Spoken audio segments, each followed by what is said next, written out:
क्या आप भी हैं बिजली के बढ़ते बिलों से परेशान? तो हो जाइए अब टेंशन फ्री। माँ लक्ष्मी एंटरप्राइजेस सोलर पॉइंट लेकर आया है आपके लिए बेहतरीन समाधान। अब अपने घर में सोलर लगाइए और हर महीने आने वाले भारी भरकम बिजली के बिल और बिजली कटौती से छुटकारा पाइए। आज ही दिए गए नंबरों पर संपर्क करें और पीएम सूर्य घर योजना के तहत अपने घर पर लगाएं सोलर प्लांट। हल्द्वानी, नैनीताल, पिथौरागढ़, बागेश्वर समेत पूरे उत्तराखंड में लोगों का भरोसा जीत रहा है माँ Lakshmi enterprises solar point, gas गोदाम रोड, कुसुमखेड़ा, हल्द्वानी। हमारी दूसरी ब्रांच है एनसीसी ऑफिस के सामने, जाखनी रोड, पिथौरागढ़, उत्तराखंड। चंपावत के सल्ली गांव में 10वीं की छात्रा से जुड़े मामले में बड़ा खुलासा हुआ है। डीएम मनीष कुमार और एसपी रेखा यादव ने प्रेस वार्ता कर बताया कि मामला सुनियोजित षड्यंत्र निकला। पुलिस के मुताबिक आरोपी कमल रावत ने पुरानी रंजिश के चलते अपनी महिला मित्र और अन्य साथियों के साथ मिलकर पूरी साजिश रची। पीड़िता को उसके पिता के इलाज का झांसा देकर इस मामले में शामिल किया गया। एसपी ने बताया कि मेडिकल जाँच, सीसीटीवी फुटेज, सीडीआर और पीड़िता के बयानों में जबरदस्ती या संघर्ष के कोई स्पष्ट संकेत नहीं मिले। कोर्ट और पूछताछ में भी पीड़िता ने कमल रावत के साथ षड्यंत्र की बात स्वीकार की है। फिलहाल पुलिस ने मुख्य आरोपी को गिरफ्तार कर लिया है और मामले की जांच जारी है। पीड़िता द्वारा यह स्पष्ट किया गया, व एक्सेप्ट भी किया गया कि जो घटना जिस प्रकार से वर्णित की गई है वह घटना उस प्रकार से होना नहीं पाई गई है। यह कुछ लोगों के द्वारा ये षड्यंत्र करके पूरा घटनाक्रम को रचा गया था। इसमें जो षड्यंत्र करता थे वह कमल रावत, उनके एक महिला सदस्य, साथी व अन्य लोग, इन लोगों के द्वारा मिलकर के अब कमल रावत द्वारा पूर्व में एक प्रकरण को लेकर के वह अभियुक्त रहे हैं, जिसको लेकर के उसके मन में एक खेद था कि मैं जिन लोगों ने उस प्रकरण में उसकी पैरवी की थी उनके विरुद्ध वह बदला लेने की भावना से ग्रसित थे। इस जो हमारी नाबालिग पीड़िता है, इसका प्रयोग करके, इसका यूज़ करके उनके द्वारा अपनी जो एक बदले की भावना है उसकी पूर्ति हेतु पूरा षड्यंत्र रचा गया। इस षड्यंत्र को रचने के लिए उनके द्वारा जो पीड़िता है उसकी दोस्त की शादी के समारोह को उन्होंने प्लानिंग का अपना एग्जीक्यूशन डे माना। पिथौरागढ़ में चंपावत दुष्कर्म मामले को लेकर कांग्रेस कार्यकर्ताओं ने सिलथाम तिराहे पर जोरदार प्रदर्शन किया और सरकार का पुतला फूंका। कांग्रेस जिलाध्यक्ष मुकेश पंत ने कहा कि चंपावत की घटना देवभूमि को शर्मसार करने वाली है। उन्होंने आरोप लगाया कि भाजपा शासन में महिलाओं के खिलाफ अपराध लगातार बढ़ रहे हैं। वहीं पूर्व दायित्वधारी महेंद्र लुंठी ने कहा कि महिला सशक्तिकरण की बात करने वाली भाजपा के नेता ही ऐसे मामलों में घिरे दिखाई दे रहे हैं।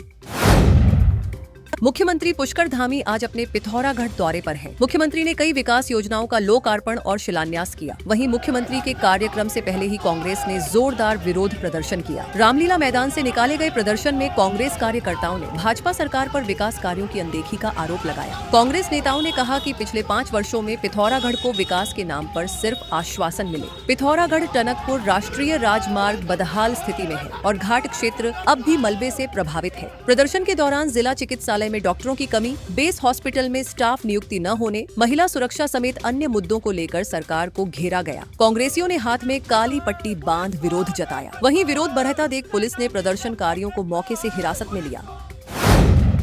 यूथ कांग्रेस एनएसयूआई और कांग्रेस के नेतृत्व में हम लोगों ने पुष्कर धामी का विरोध किया है, जिसका सीधा से कारण है कि आज 5 वर्ष इस सरकार को होने वाले हैं। जिस तरह की बातें विकास की यहाँ पर की गई थी, कोई भी काम इन 5 वर्षों में पिथौरागढ़ में नहीं हुआ है।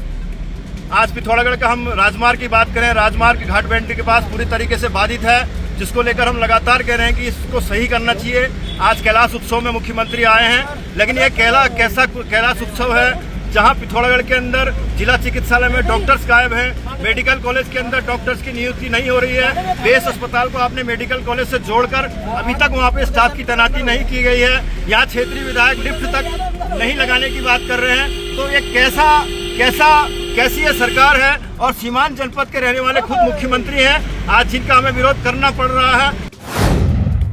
गंगौलीहाट विधानसभा के गणाई में केंद्रीय सड़क परिवहन एवं राजमार्ग राज्य मंत्री अजय टम्टा का भाजपा कार्यकर्ताओं ने जोरदार स्वागत किया। इस दौरान कार्यकर्ताओं ने अल्मोड़ा सेराघाट अस्कोट स्टेट हाईवे के चौड़ीकरण की मांग को लेकर सांसद को ज्ञापन सौंपा। सांसद टम्टा ने मामले को गंभीरता से लेते हुए संबंधित अधिकारियों को तत्काल प्रस्ताव तैयार करने के निर्देश दिए। कार्यकर्ताओं ने कहा कि यह मार्ग पूर्व में कैलाश मानसरोवर यात्रा का प्रमुख रास्ता रहा है और व्यापार, पर्यटन व सामरिक दृष्टि से इसका चौड़ीकरण बेहद जरूरी है।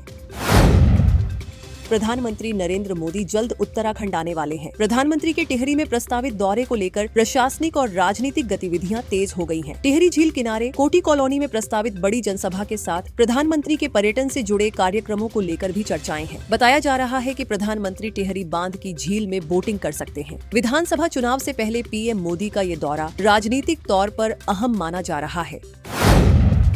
विश्व प्रसिद्ध केदारनाथ धाम में अब स्वास्थ्य सुविधाएं और अधिक सुदृढ़ एवं आधुनिक हो गई हैं। मुख्यमंत्री पुष्कर सिंह धामी ने भारत पेट्रोलियम कॉर्पोरेशन लिमिटेड द्वारा निर्मित 40 बेड क्षमता वाले अत्याधुनिक अस्पताल का विधिवत लोकार्पण किया। Swami Vivekananda health mission society द्वारा संचालित यह अस्पताल उच्च हिमालयी क्षेत्र में श्रद्धालुओं और स्थानीय नागरिकों के लिए जीवनदायिनी सुविधा साबित होगा। इस दौरान मुख्यमंत्री धामी ने कहा कि देवभूमि के शिखर पर स्वास्थ्य का नया अध्याय केवल एक संकल्प नहीं बल्कि राज्य सरकार की जनसेवा के प्रति प्रतिबद्धता का भी प्रतीक है। पिथौरागढ़ के गुरना क्षेत्र स्थित खितौली गांव के 9 वर्षीय आयुष मेहता की मदद के लिए अमन सोशल वेलफेयर सोसाइटी आगे आई है। कम उम्र में ही माता पिता और दादी को खो चुके आयुष फिलहाल अपनी बुआ के साथ रह रहा है। बच्चे की कठिन परिस्थितियों को देखते हुए टीम ने आयुष को 15,000 रुपए की आर्थिक सहायता और राहत सामग्री उपलब्ध कराई। इस सेवा कार्य में संस्था के सदस्य राजेंद्र सिंह धामी, सलाहकार रंजना भट्ट और बसंत भट्ट मौजूद रहे। अमन फाउंडेशन ने कहा कि मानवता सबसे बड़ा धर्म है और समाज के जरूरतमंद बच्चों की मदद के लिए सभी को आगे आना चाहिए। पिथौरागढ़ में पर्यटक आवास गृह परिसर में जिला पर्यटन अधिकारी कीर्ति आर्य ने विभिन्न राज्यों से पहुंचे 20 सदस्यीय यात्री दल को हरी झंडी दिखाकर गुंजी के लिए रवाना किया। इस दौरान उत्तराखंड क्रांति दल के नेता दिनेश गुरुरानी द्वारा संचालित पौधारोपण अभियान के 661वें दिन हिमालय बचाओ अभियान के तहत यात्रियों को पर्यावरण संरक्षण की शपथ दिलाई गई। साथ ही उच्च हिमालयी क्षेत्रों में पौधारोपण के उद्देश्य से यात्रियों को पौधे भी वितरित किए गए। गुरुरानी ने यात्रियों से अपील करते हुए कहा कि यात्रा के दौरान प्लास्टिक, पॉलीथीन और अन्य प्रदूषण फैलाने वाली सामग्री का उपयोग न करें और हिमालयी क्षेत्रों की स्वच्छता व पर्यावरण संरक्षण में सहयोग करें।